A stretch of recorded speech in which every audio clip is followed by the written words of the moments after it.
growth is meaningful if it mortgages the future of our children.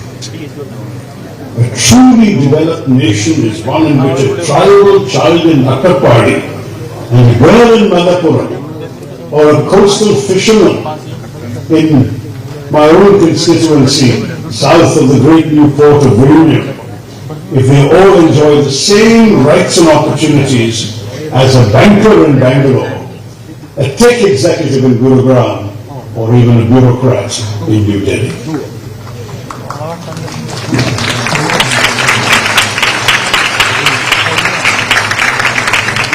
Modern development must be about more than asphalt and algorithms. It's about education, it's about housing, it's about health, it's about safety, especially of women and children, and about human dignity. It's about sustainability, ensuring that growth does not come at the expense of future generations. It's about climate consciousness, ecological balance, and the imperative of renewable energy, of green infrastructure, of environmental stewardship. Modern development also demands digital inclusion, ensuring that the benefits of information age reach the remotest villages and that technology becomes an equalizing force, not a dividing one. Equally, development today must be equitable. It must actively dismantle the barriers of caste, of gender, of religion, of region, of language, and of class. It must empower women, not just as participants, but as leaders. It must give voice to the voiceless. It must give visibility to the invisible. And perhaps most crucially, development must be participatory, built not on mandates from above, but on consent, on consultation, on community engagement. The great Nobel Prize winning economist Amartya Sen once observed, development is freedom. Freedom from hunger, freedom from fear, freedom from ignorance, freedom from indignity. And that is where the CCC comes in. This is where I believe that the Council for Community Cooperation can offer us all a path forward. Not in grandiose proclamations, but in tireless local engagement, quiet diplomacy, and principled interventions.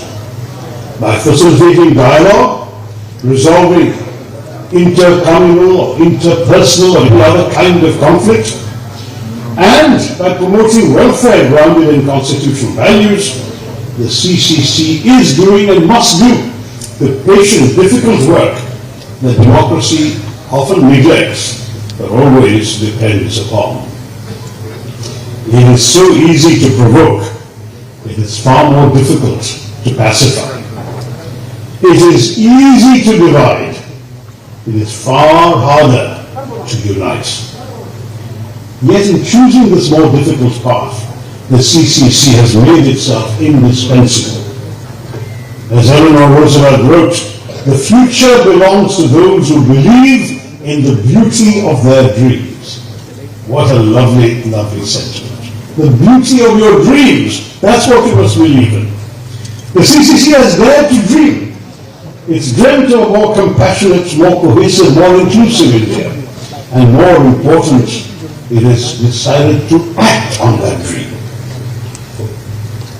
Let me try and wrap this up because I've been told that our students here have a lot of questions they want to ask, and that's why there is a mic sitting there in a chair for me to deal with that. So our final word of history. For we cannot speak of peace or harmony without an honest reckoning with our past. History is not and should not be a cudgel with which to batter others. Nor should it be a mirror that flatters only the powerful. History should be the chronicle of all our voices, recorded in song, in silence, in glory and in grief. Consider the Kirani excavations on the banks of the Vaigai.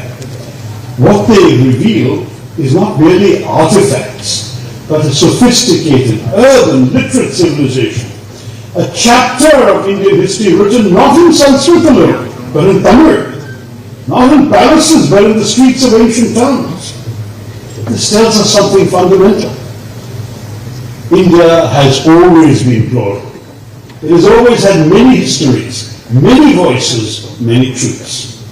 And it is in acknowledging this complexity that we find our greatest strength. Here again, Kochi stands as an exemplar, a city where difference has been not just endured, but embraced. Not simply managed, but woven into the texture of our daily life.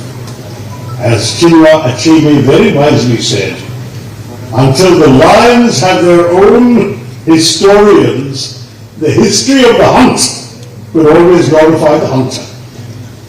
Stories are told by winners. For the longest time, the story of our history was told by the British because they conquered us, they were ruling us. Today we have found our own voice, and that applies to us here as well.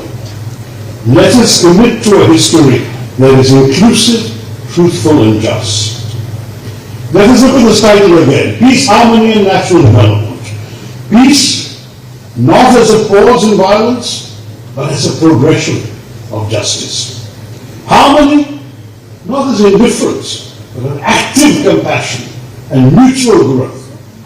Development, not as exclusive gain or profit or GDP, but as collective upliftment. So as we commemorate this milestone of this second anniversary of CCC, let it also be a moment of renewed resolve to uphold the values that enrich our democracy, that safeguard our diversity, and define our shared destiny. To Mamma Ji and all those associated with the Council for Community Cooperation, I extend my deepest appreciation and my best wishes. May your work continue to shine brightly in Kochi, across Kerala, and throughout our great nation of India. Thank you very much for listening to me. And Jai. Thank you, sir. The speech presented the Marty to the country. UK and Germany, wherever you have India, the US, China, and Japan. But is that good enough? The truth is, we cannot consider ourselves developed segments of our population in language, in flair, or decoration. We cannot attain progress with access to health, education, clean air, safe drinking water, running.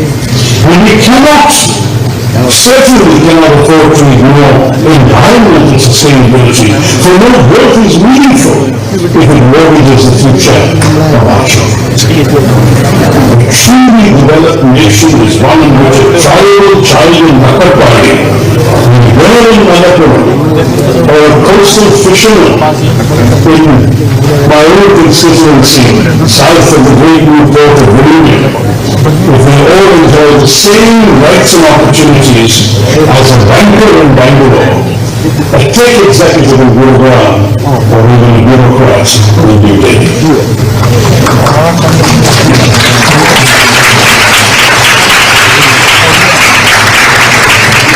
Modern development must be about more than asphalt and algorithms. It's about education, it's about housing, it's about health, it's about safety, especially of women and children, and about human dignity. It's about sustainability, ensuring that growth does not come at the expense of future generations. It's about climate consciousness, ecological balance, and the imperative of renewable energy, of green infrastructure, of environmental stewardship.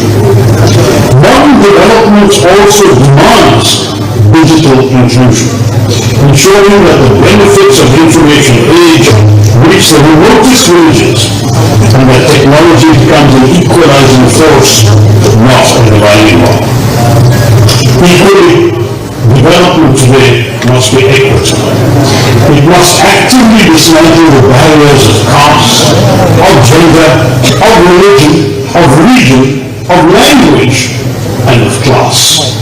It must empower women, not just as participants, but as leaders. It must give voice to the voiceless. It must give visibility to the invisible. visible.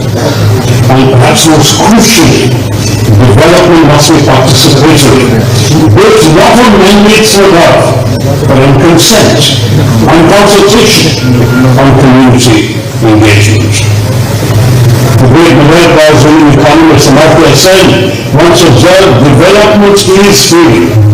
Freedom from hunger, freedom from fear, freedom from ignorance, freedom from ambiguity. And that is where the CCC comes in. This is where I believe that the Council for Community Cooperation can offer us all a path forward. Not in grandiose proclamations, but in tireless local engagement, quiet diplomacy, and principled interventions. By facilitating dialogue, resolving intercommunal or interpersonal or other kind of conflict, and by promoting എല്ലാ വിശിഷ്ട അതിഥികളെ ബഹുമാന്യരെ, esteemed members of the Council for Community Cooperation, friends, colleagues and fellow citizens. ഞാനും നമ്മുടെ doctor Muhammad അലിയെ പോലെ English സംസാരിച്ച വിരോധമില്ലല്ലോ. ഇംഗ്ലീഷിലാണ് നമ്മുടെ വിദ്യാർത്ഥികളൊക്കെ പ്രതീക്ഷിക്കുന്നത്. അവർക്ക് കേൾക്കാനും ഞാൻ ഇംഗ്ലീഷാണ് ഇതിന്റെ പ്രസംഗം എനിക്ക് തരാൻ പോകുന്നത്. It is both a pleasure and a privilege to join you on this momentous occasion, the second anniversary of the Council for Community Cooperation, an organization born not of expediency but of principle, not in response to conflict alone, but in affirmation of our shared humanity. As I stand before you today, I am reminded of the words of someone I had the great honor of meeting and spending some time with, the playwright, dissident and former president of Czechoslovakia, the Czech Republic, Václav Havel. He said, without free, self-respecting and autonomous citizens, there can be no free and independent nation. The CCC, by its very nature, fosters the autonomy of conscience and the dignity of cooperation, which are the prerequisites for a healthy republic. I am so pleased to acknowledge the CCC's foundational purpose. Its objectives are not only laudable but essential in today's India, just as Muhammad Ali ji made clear. And even more so, I would argue, in the India that we hope to shape for tomorrow through the students here. The Council for Community Cooperation was established with a clear and courageous mission to serve as a bridge between communities and a beacon of justice. I must say, when I look at the key objectives of CCC, they reflect this vision with both clarity and courage. To formulate a common platform for people from all communities to interact, communicate and build mutual trust, to support organizations working in the fields of social security and welfare, recognizing that dignity and safety must be the inheritance of every citizen and not just the privilege of a few, to encourage resolution through discussion and consensus on contentious social issues, for it is only through dialogue that lasting understanding can emerge. To prevent and resolve violence, discrimination and exploitation that stem from social, religious or cultural tensions, thereby ensuring that diversity remains our strength and not a fault line. To support individuals and organizations working for the upliftment of women, of children, of marginalized groups, those whose voices are too often silenced or sidelined. To empower people to live respectfully, to live lawfully, and to live with regard for the rights, the feelings and the beliefs of others, affirming that freedom is not freedom from responsibility. And finally, to ensure that the right of all religious beliefs and organizations to practice their traditions peacefully, without fear or prejudice, must be respected. Thank you. For liberty is hollow without the assurance of safety. These are not abstract ideals. They are practical, vital, and urgent imperatives. The CCC has enshrined these objectives, not merely in policy, but in practice, not merely in aspiration, but in action. I see in this program that we have on the screen, peace, harmony, and national development. Peace, if I may say so, is not a passive state. It is an active construction. It is built stone by stone, not only with ideals, but with opportunity. In the long arc of history, the most enduring harmony has always emerged where people are given the tools to shape their own lives with dignity, with security, with purpose. Economic development is not merely a matter of infrastructure, of highways and flyovers and buildings and airports. It is an instrument of empowerment. It uplifts not just our GDP, but it uplifts our human spirit. It dignifies labor, expands choice, and enables the individual to stand upright in the full light of their potential. It is here that I want to pause to honor the contribution of my good friend Dr. P. Muhammad Ali, the founder of Galfa, and one of the most luminous sons of our state of Kerala.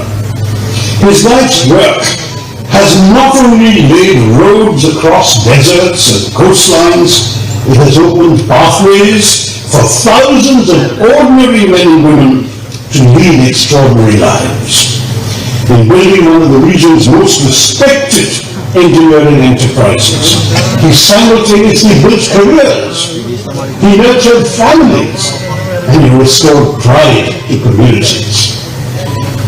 I must say Dr. Muhammad Ali has always seen development as something far greater than construction. It is a form of human liberation.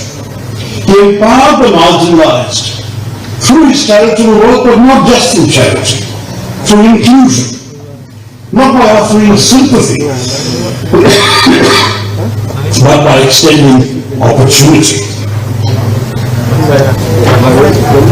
I've just come from inaugurating a business school where I told them to heed the lessons of this man has taught us all, that you must place people and not profits at the center of progress. In so doing, Dr. Muhammad Ali reaffirmed the truth that we so often forget, that a just economy is the scaffolding upon which a peaceful society rests. Today, as conflicts scar lands around the world and fracture so many societies, from Ukraine to Gaza, we in India can be proud of the example of Kerala, standing steady, thanks in no small part to those who built silently, tirelessly, with foresight and compassion. Visionaries like Dr. Muhammad Ali sitting here remind us that every bridge we build, every skill we teach, every life we elevate becomes a brick in the edifice of peace. But peace is too often misunderstood as simply the absence of war or of overt conflict. Peace is not just a pause in the violence, it is a continuum of justice. Martin Luther King powerfully reminded us true peace is not merely the absence of tension, it is the presence of justice. Peace must reside not in our hearts alone, but in our institutions, in our neighborhoods, in our classrooms, and in our kitchens. It is a condition that must be nourished, cultivated, and safeguarded. True peace is possible only when there is equitable access to resources, when prosperity is not the privilege of a few but the right of all. An inclusive society, one where no group is excluded on account of religion, caste, creed, class, gender, belief. But it's not easy. As you know, if you're following the news, a lot of people have been very critical of me because of the stand I've taken supporting our armed forces and our government and what happened recently in our country and on our borders. But I will stand my ground because I believe this is the right thing for the country. And when I speak of India, I speak for all Indians, not just those who may like my party. And I believe that that's something that should apply to other parties too. I'm not only saying this to my party, I'm saying it to all parties. Put your differences aside when the nation is imperiled. Because if there is no, there's a very famous line of Nehru's, which I am very fond of quoting. Who lives if India dies? And that's a question to which there is no answer. India must come first, and then only can we all live. Thank you, sir. Thank you very much. Now, the next question is Ms. Sohani Mania Kandat from Depot Higher Secondary School in Bangalore, please. I'm sorry, Christy Sebastian. I'm sorry, Miss Christy Sebastian.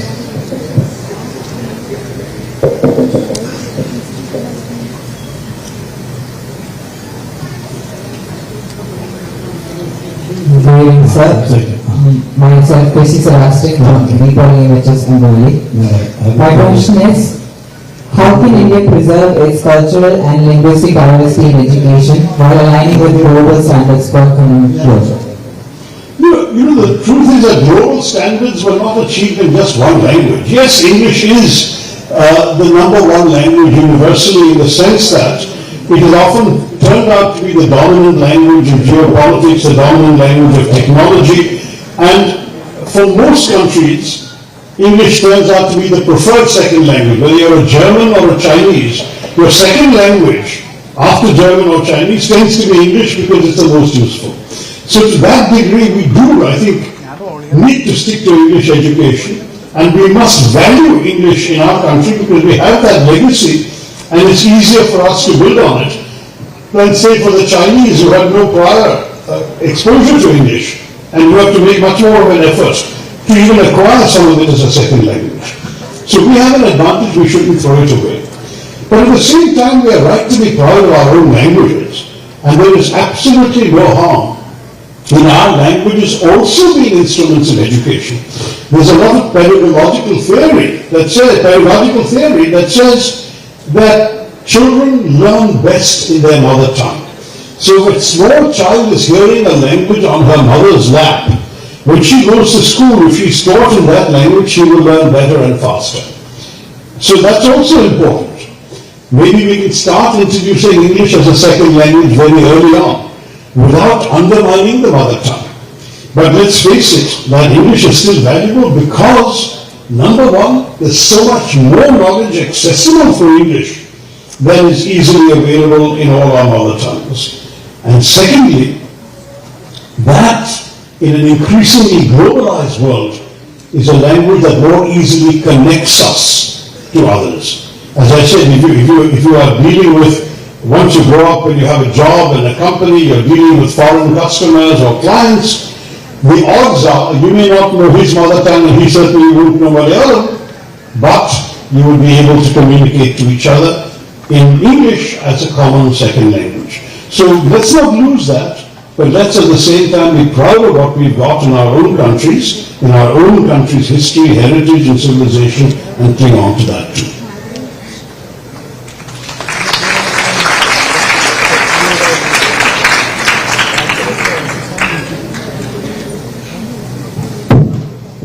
Thank you, sir.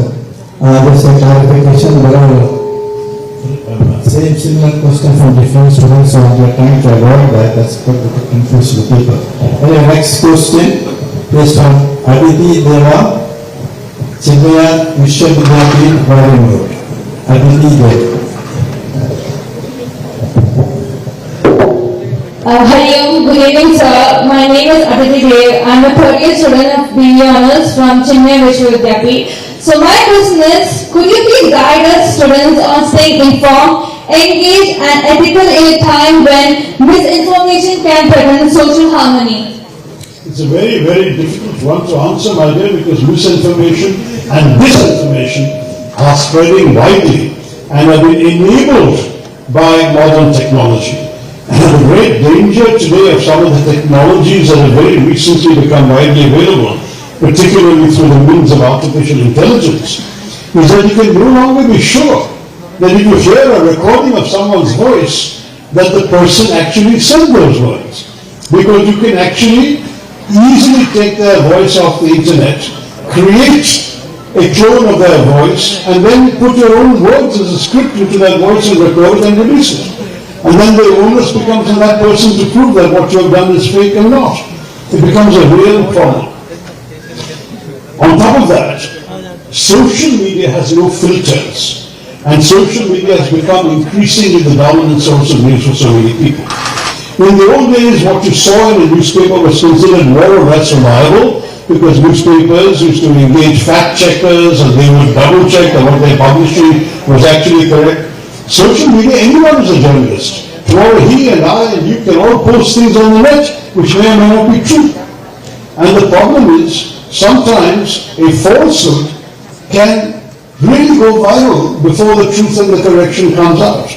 There are so many such examples. Not a few years ago, for example, somebody published pictures of victims of a cyclone in Burma as allegedly being victims of violence in the Northeast, which then provoked people to start attacking Northeasterners, created a panic amongst Northeasterners in many Indian cities, and there was a panicky mass exodus. People were leaping on trains and going back home rather than staying in Bombay and Bangalore and Delhi and so on. And by the time people realized what was happening, the police were trying to say, this is not true. This is not happened. This is a photo of a cyclone victim in the thing. A lot of people's lives had been disrupted. People had left their jobs, their homes, and gone back out of fear. They were being threatened on the basis of this false information. So it's not just that we get false information. False information can affect lives. There are people who have been murdered because of false stories. So it's very, very, very sad. I wish I had a magic wand to stop it, but there isn't. All of us need to be better informed. All of us need to know we can't jump to conclusions in today's age. We see something. Even I have made the mistake of condoning the death of somebody who had not died, because there was something in social media saying that she had passed away. And when she called me, I'm very much alive, why are you condoning? And I said, my sincere apologies. It came to me on social media. So don't trust anything automatically. Please check and double check. Know which sources are reliable. That's part of education. We have to educate ourselves to know which sources are reliable and which sources are not. When in doubt, what is a reliable fact check? They can be alt news, they can be fact checker, they can be different organizations whose only job is to clarify whether something is false or true. Even then we can be misled. So never take any hasty action without verifying for yourself.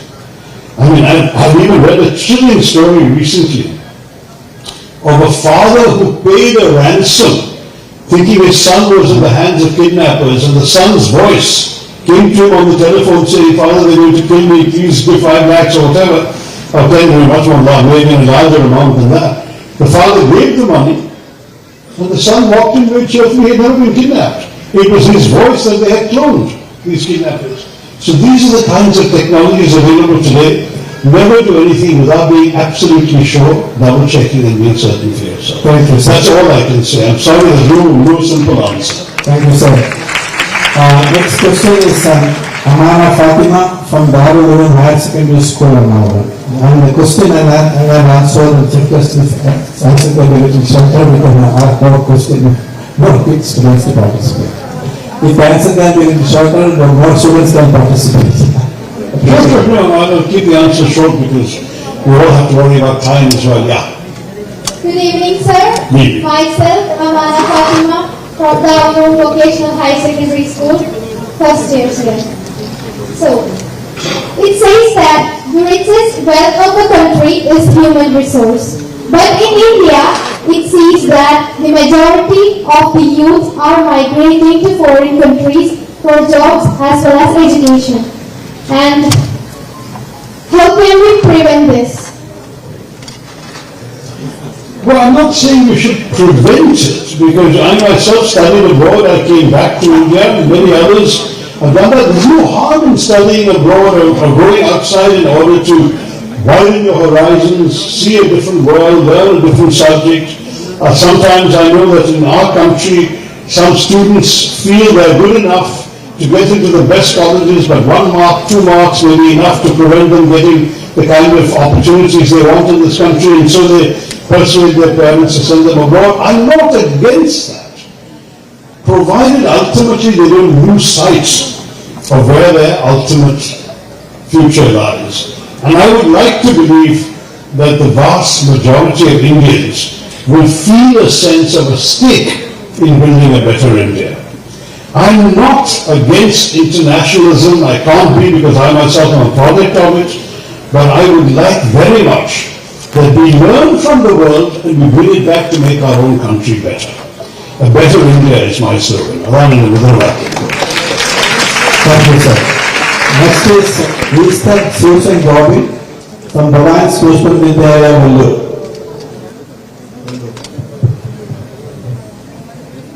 Namaste, sir. My name is Esther. I am from Bhavan Social Media Vellore. My question for you today is, in today's connected world, how can India harness the power of social media to strengthen its core values of peace, unity and shared identity? You can't harness the power of social media because by definition social media is unharnessable. It is free. I mean, the strength of social media is that it does empower everybody's voice, including the irresponsible voices. So you would like to use social media to promote peace, that's great. But there will be others who want to use social media to promote division, to promote hatred, to promote dislike of others. That also happens. Now, it's very difficult to control everything. I know that our government has tried occasionally to restrict, to get social media companies to take down certain posts and so on. But it's a drop in the bucket. And frankly, the other side of that danger is that government should not be given the power to censor. Because then they may censor not only bad things like anything promoting disharmony, but they also promote, they may censor criticism of themselves. So then our democracy gets undermined. So I'm afraid what we definitely need is to keep social media free. But we need to find other ways in which we can actually ensure that that free social media doesn't contribute to undermining our social harmony, our peace, our development, and so on. For those things, there are of course laws. Our country has laws against hate speech. It has law against incitement to violence. It has laws against anything that promotes disaffection amongst communities. And we must rigorously and swiftly implement those laws, and not just against particular kinds of victims, but against all offenders, so that it doesn't happen too widely. We'll set an example of that. Secondly, the power of the good example is the best thing. We should all look for role models who say the right things, who speak up for unity, who speak up for keeping us together, and those are the people we need to actually encourage, to follow, to support. But beyond that, harnessing is not a good thing or a feasible thing for social media. Because by definition it must be open to anyone to come in and say it, not just to those who are selected. The old days, if you wanted to publish your views on anything, you had to pass through various filters, then you had to write to a newspaper, the newspaper editor would see they wanted your solution, then a fact checker would check the facts, and a copy editor would check your language, then the editor would decide how many words they would give you, they might cut some of your posts, finally something would appear. That kind of process is not there on social media. So we just have to live with the good and the bad in this world. The good is the freedom to express your views and for anyone to speak. The bad is that anyone does speak and sometimes they speak the wrong things. It's linked to the question about disinformation. We just have to ensure that the positives get more attention. Sadly, for example, the algorithms of these companies, they don't have any algorithm that says promote and boost the positive messages, the ones that speak of peace and unity. They only boost the messages that get the most interaction.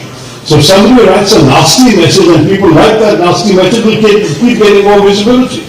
There's something wrong with that too, and maybe that's something we should discourage the social media companies from doing. That inflammatory content shouldn't get further enhanced through boosting by algorithms.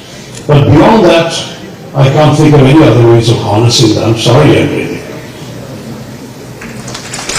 Thank you, sir. Next I invite Meera Mohan from Chinmaya Vidyalaya Tripura.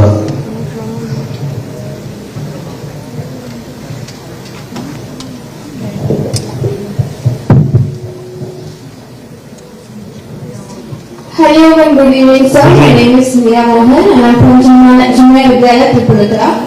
And my question to you is, although India is rich in manpower, education and medical facilities, there is still a lot of brain drain going on. And how, in your opinion, can this be prevented? So as I said in response to the earlier question, and by the way, it's not just manpower, it's also woman power. It's human power. I think the brain drain is a very complex question. I would not want to prevent it because in a free society that I want India to remain, people should be free to go wherever they want to go and they should be free to come back if they want to come back. We have to make India the society that people want to come back to. So there is an onus on us also to create an India that others will want to return to. When we give them opportunities, we don't stifle them. They have already the advantage of the familiar place they've grown up in, their families, their roots, their preferred cuisine, all that is available in India. But to want to come back, we have to give them the opportunity to make a better life. Then the brain drain will become a brain gain, because many of them will come back having learned things abroad, having acquired experiences abroad, and bring that knowledge to our country. So let's have a brain gain to look forward to. Thank you, sir. Answer. And I request Shraddha Aftadevan from Bhavan's Mushi Tripura. Good evening, sir. My question to you is, how can schools and colleges promote interfaith dialogue and also be more inclusive to social harmony? And since we're hearing a lot of news reports about people being overly sentimental about religious issues, how can we do that, or how can we foster a sense of inclusivity in our schools and colleges? Thank you, sir. That's a good question. I mean, you heard my speech, I'm sure, because a large part of my speech was precisely on that theme. I think what schools could do first of all is highlight those themes that I talked about, from our history, from our culture, from our experience, rather than highlighting stories of division, of conflict, of clashes. That's the first thing.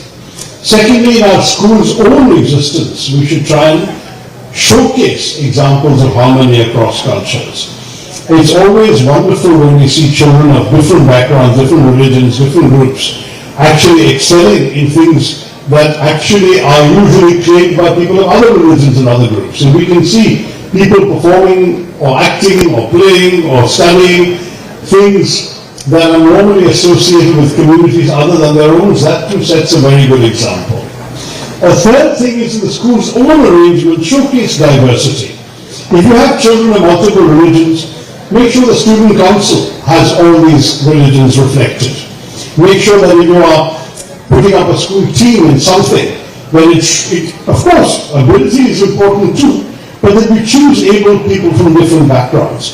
So people should grow up getting used to that idea. I went to a school in Bombay and then a high school in Calcutta where I was surrounded by children of every conceivable religion. So when I saw them all, and we never thought of each other by our religion, because in those days, my parents were from that nationalist generation that came of age just after independence, and for them, they had been brought up by heroes like Mahatma Gandhi, not to highlight differences of religion, of caste, and so on. Never did they ever mention the religion of any friend who had come home to play. Never did they mention the caste of anyone. In fact, I didn't even know my own caste until somebody asked me when I was 11 years old and I had to go and get an explanation. That was that nationalist generation. Sadly, it's changed now. Nowadays, people feel they can't avoid being conscious of these things, as you rightly said in your question. But even if you're conscious, let it be something that you are proud of, that's part of your history, part of your culture, but not something that you use against someone else. One of the things that I was talking about in my speech was about acceptance. What do I mean by acceptance? You know, tolerance is only part of the journey, because tolerance is at worst a patronizing idea. The tolerance thing is really saying, I have the truth, you are in error, but I will generously indulge you in your right to be wrong. That's all tolerance is there. But acceptance is much better. That's what Swami Vivekananda was teaching us. Acceptance says, I believe I have the truth, you believe you have the truth, I will respect your truth, please respect my truth. And that kind of mutual respect for each other has to be displayed daily. As long as we don't try and proclaim and inculcate in our children some notion of superiority over others, then we will all live together in harmony. And that does start at school. And by the way, we haven't talked about, we've talked about religion, we've talked about caste, we haven't talked about gender. I believe too, from a very young age, boys in particular in our societies and many parts, Kerala perhaps not so bad, but in many other parts of India, there's a lot of patriarchal ideas instilled in children from a very young age.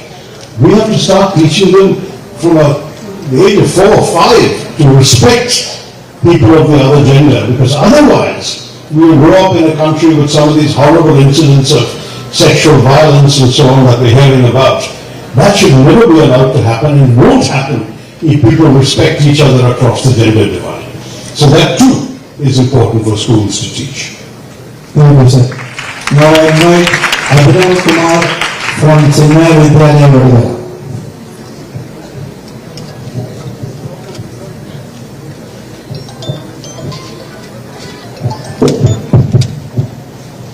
I can see the males are very much a minority in this room. Go ahead, young man.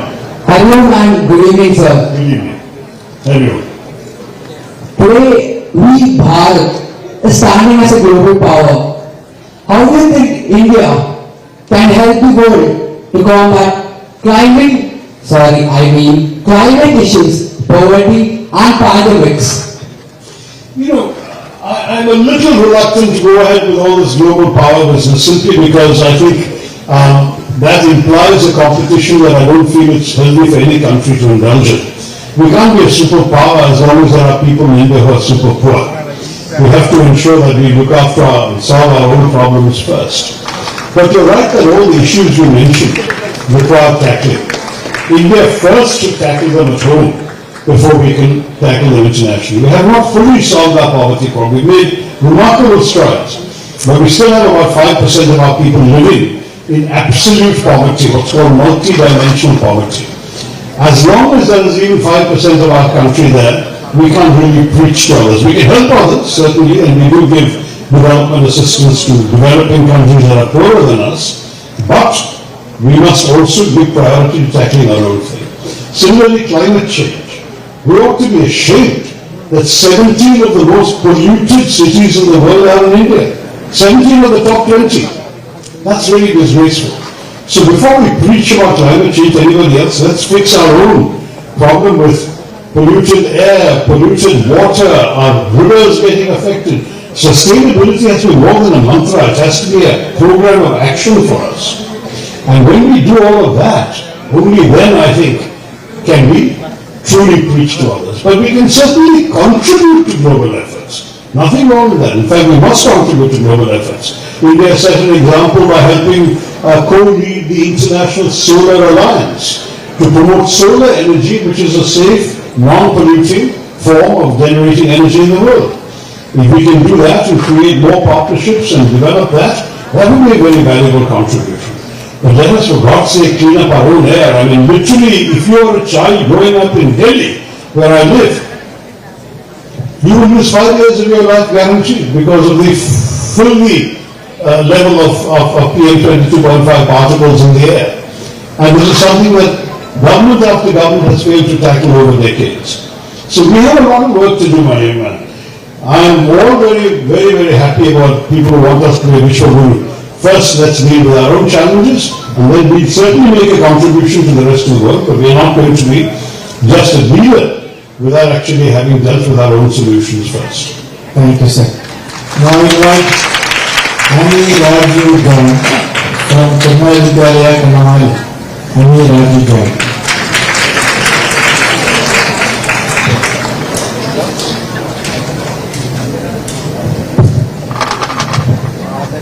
Good evening, sir. Myself is Annie Raju John of Chennai Vidyalaya, Kochi. I feel honored to be here. In your opinion, what is the greatest challenge India faces in achieving both economic growth and social harmony? And how can we, as students, be a part of the solution? There are huge challenges still, so I don't want to underestimate them. There are challenges of adequate investment of capital, there are challenges of the availability of land, of power, of water, for industry. There's a genuine shortage of jobs in our country for every young person who wants a job. There are still difficulties regarding the level of over-regulation in our country, regarding the level of corruption in our country. Let's be very honest with ourselves. We have not created yet any ideals. We are doing better in many ways, and there are many things that are admirable. We can and should applaud some of the economic development ventures that India has accomplished. Certainly, today, we are much, much less poor than we were 20 years ago, 25 years ago. There has been progress. I'm not downplaying that, but we need to make more progress before we can overcome. These are all areas we need to overcome. We need to try and create a better business environment so there can be more investment and more growth. We need to create more job opportunities so every ordinary Indian can dream of a better future for himself or herself and their children. We need to cut off a lot of the regulations that have given people the opportunity to profit from the power to permit and thereby to create corruption. We have to savagely chop corruption, which has really been a blight on our economy and on the lives of ordinary people. So all of these things have to be done, and we must be sustainable. The question about the climate, very important. We have to pay attention to that too. So all those obstacles can be overcome, then we will flourish. But those are not small things. They are things that will have to take a lot of serious effort over a long period of time. I hope that your generation will do a better job of it than mine has. Thank you, sir. Let's go. Next question, I invite Amrita Hari from Chennai College of Arts and Science to Director. Amrita Hari.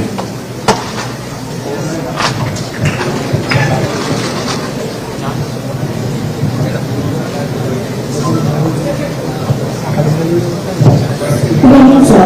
Hello. So my question to you is that private universities in Kerala remain a contested topic. Given this backdrop, how do you think they can position themselves as partners in the national growth while being aligned with the state's cross-border policies? You know, private universities should not be a subject of controversy because the fact is that everywhere in the world, in every other state in India until, and now Kerala also, but until recently except Kerala, private universities have flourished. Now, ideally, we all prefer public universities because they're less expensive to study in. So, ordinary students from a humble, middle-class family, whatever, would obviously prefer to get into a government college because the government college, the fees will be a fraction of what a private university would charge. But sometimes, the students may not feel that the government university offers them what they need in terms of either subjects or the quality of instruction, or maybe they don't have good enough marks to get into, say, a government medical college, but they have good enough marks to get into a private medical college. So all of these things govern these choices, but the choice must be there. However, what we are trying to achieve through bodies like the University Grants Commission and so on, is that at least the system, both private and public, would be aligned in terms of overall national objectives. And the objective is to create educated Indians to create a better India. I keep coming back to that phrase, a better India, because that's what we're all about. Whether you're private, whether you're public, whether you're an individual citizen, wherever you're from, whatever your origin, your language, your whole objective as an Indian is to create a better India. And from my mind, that is something which both private universities and public universities have to be committed to. In some ways, private universities will argue that they are more conscientiously doing a better job because they are about charging money, and if they don't do a good job, people will not come and pay the money. So they have to perform. Whereas government colleges, the challenge is sometimes they may not have that same sense of motivation because teachers come, they get a salary, they do their job and go away, but they are not as subject to market forces as the private colleges are. So that's a different argument that the private colleges make. But because the law of the market requires them to do well, they will actually make more of an effort to perform better and render a better service to their students. So you can take it that way too. But certainly I'm not against education. In fact, I would argue the government does not have enough resources to give every young Indian a good education. So I want the private sector also to be involved in education. Thank you, sir. Our next question is from Bhavan Vidyananda Ravakera. Mr. Harit Mohan, please.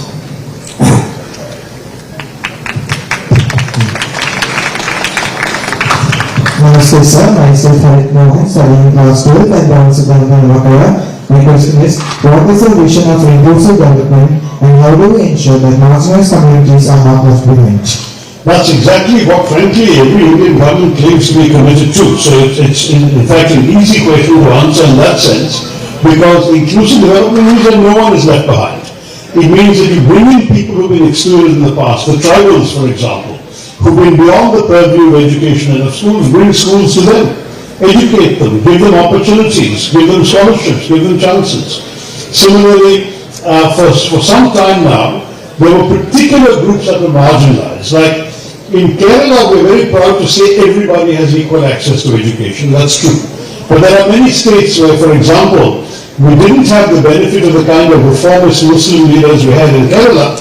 And so in many Muslim communities in other parts of India, the women were not educated. They were forced to drop out of school as soon as they reached puberty. And they had to stay at home. For whatever social reasons, cultural reasons, I'm not arguing. And as a result, they became de facto educationally marginalized. We need to somehow give them opportunity. One of the ways in which we are reaching out to people like that is through the availability of online education. So they can stay at home but also be educated through online courses and so on. The other challenge is people in remote areas. For example, there are parts of Arunachal, parts of the Himalayas and elsewhere where there are no schools because it's very difficult to build the schools. And there are often not enough people living in those areas to justify the expense of building a school. And then some children incredibly walk literally dozens of kilometers every day just to get to the nearest school in the nearest town. But we need to be able to make life easier for them. We need to bring education to all these remote areas as well. And that's something too that the government is trying to do. And increasingly, online again may be the way to go, but we have to get those online connectivities established in those areas, which is also not very easy. The expense required is one thing that has prevented 100% reach. But to my mind, it's an expense worth making. Because the entire obligation of a government is to do what the market will not do. So just as you must provide a service because it is your duty to do it, it is the government's duty to ensure that every Indian citizen, whoever or wherever she or he is and lives, gets the benefits that the government gives to others who are more accessible. That's what I mean by totally inclusive education. The moment you exclude, you are doing a disservice. The private sector, which is governed by a different market logic, they will not make that effort. But the government should do that. And the government certainly has an obligation to help the marginalized. As far as I'm concerned, whether you're marginalized because of your gender, because of your tribe, because of your caste, there was also a time when Dalits weren't allowed into schools. Today, we have affirmative action for Dalits. We are encouraging Dalits to come, we give them support, we give them opportunities, we give them scholarships. That's very important. Similarly, we should offer similar kinds of extra hands, extra helping hands to people who are marginalized for other reasons. Caste, creed, region, language, gender, tribal status, and so on. So all of those things we have to be particularly extra attentive to ensure we cover that. Everyone says that's what the government is supposed to do. It's not yet 100% achieved anywhere in our country, and that task is a priority task.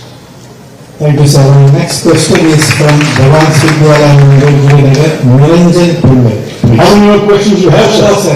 Two questions. Yes, sir, if you don't mind, 2 minutes. what we will do, sir, we will have 2 more questions, so we will appreciate if we can take it. Then we don't want to disappoint the other questioners, we would like to ask them come to stage and take a photograph with you, if that's all okay with you. That's fine. Thank you. Thank you, good evening, sir. My name is Arjun, I am class 12. And My question is, India's GDP is among the highest in the world, but we still face major challenges in areas like healthcare, education, and poverty. In your opinion, is our economic growth truly effective if social welfare is a concern? And what steps would you suggest for improving the situation? see, as it is, our GDP is extremely high, as I mentioned in my speech also. But our per capita income is very low.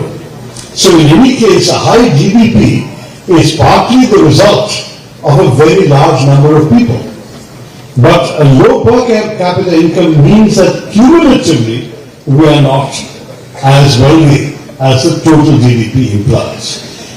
If we had that GDP with half the people, our per capita income would double, but that's not what the reality is. So let's not be too carried away. GDP is something to be proud of, fine, but it's not the whole answer. It's the well-being of the individual Indian that remains our priority.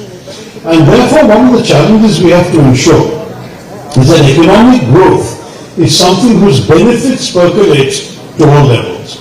I, for example, have been an advocate of liberalization ever since the early 90s, but I've also been an advocate of social justice.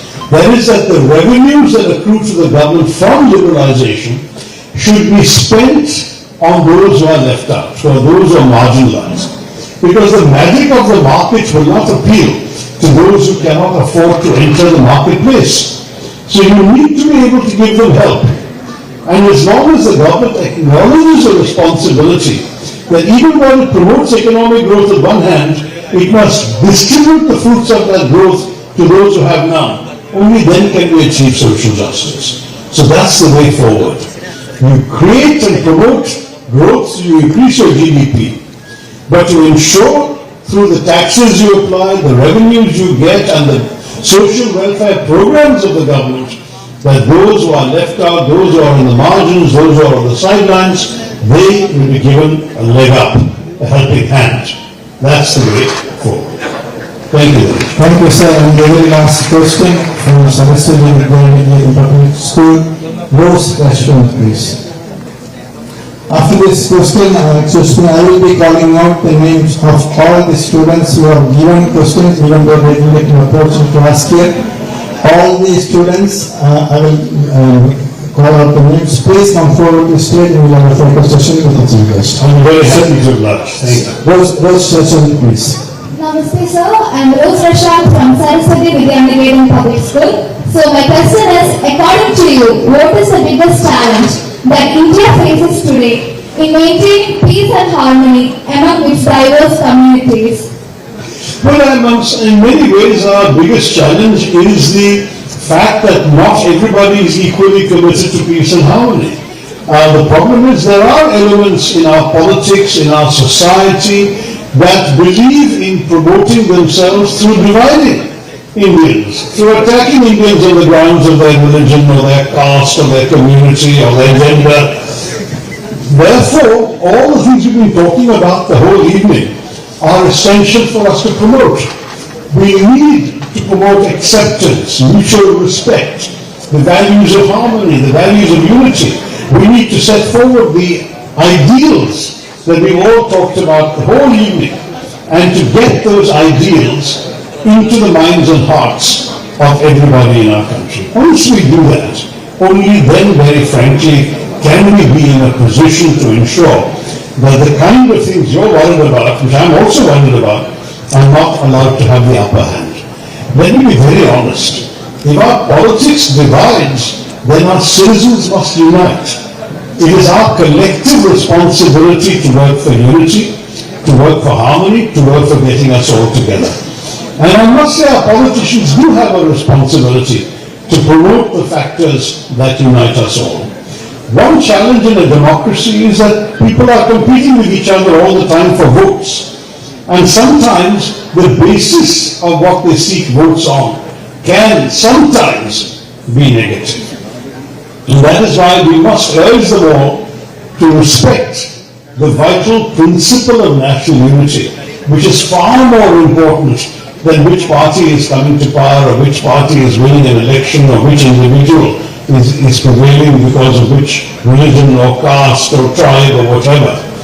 Let them realize ultimately that we're all in this together. In fact, since this is the last question, I'm going to end with a story from our Puranas. It's a wonderful old story, which I think is worth telling. I'll shorten it for you, because it's a typical story of a sage and his disciples. And in the original story, there are 7 or 8 disciples, and I'm shortening it to 2 so you get the message. A sage asked his disciples, when does the night end? So they say, at dawn, of course. And he says, yes, my sons, I know, at dawn, but when does the night end and the dawn begin?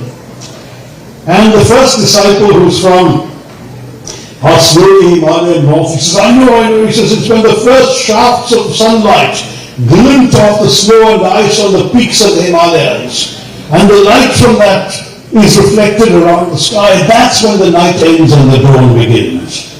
So the sage says, no, my son. He turns to the other disciple, and he says, I know.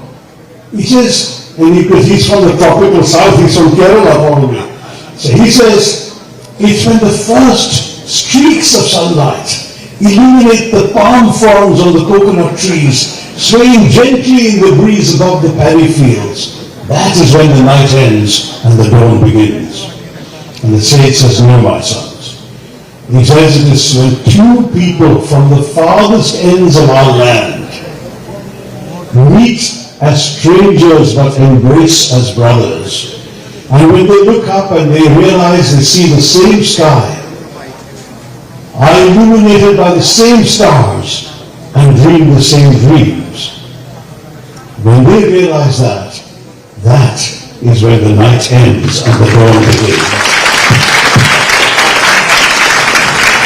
So our country has seen many and many a dark night in the centuries that have passed. Let us all work together, your generation in particular, that is growing up to inherit this country. Work to ensure that we will all see a new dawn. Thank you all very much. Thank you, sir. Satisfied? Satisfied answers? Then give him what to find you can give out. Please.